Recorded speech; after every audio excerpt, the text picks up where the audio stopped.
to the US was I needed to go on scholarship, so it wasn't even about getting into a school, I just needed to go with a scholarship.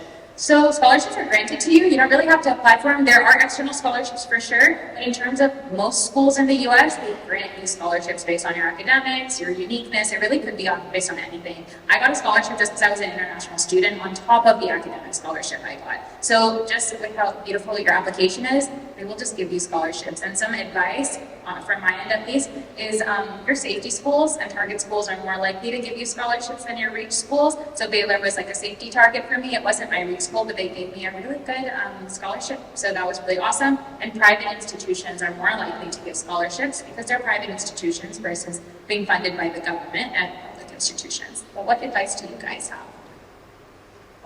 So when you go to schools like Harvard, like apply to like these top-notch schools that cost like a ridiculous amount of money, a lot of them, like, you don't have to apply for scholarships, but it's not even scholarships that they have. Like, they literally don't offer scholarships. They offer like grants and financial aid, and that's like automatic based on like how much money your family makes. So I believe like everybody on this panel goes to Harvard for free, and we don't pay anything to go there, which is awesome. Otherwise I would not be in college right now.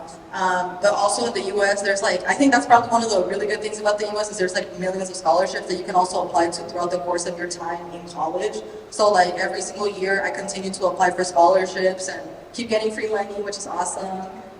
So like all of this that I'm doing right now is part of like an internship for a scholarship that I got that also gives me a ridiculous amount of money.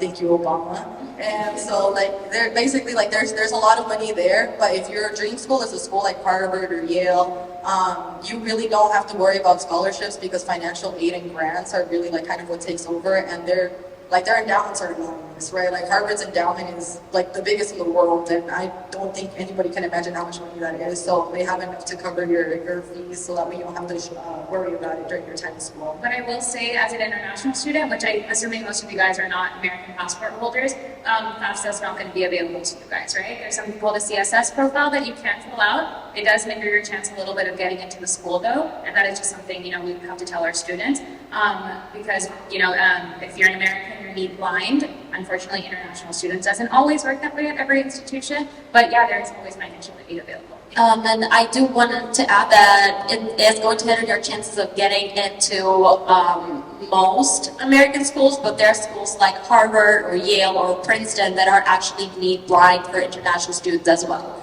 So that means that the admissions office and the financial aid office, they're completely separate. And when your admissions officers look at your application, they don't know whether you've applied for financial aid or not. So their decision has nothing to do with whether you need financial aid.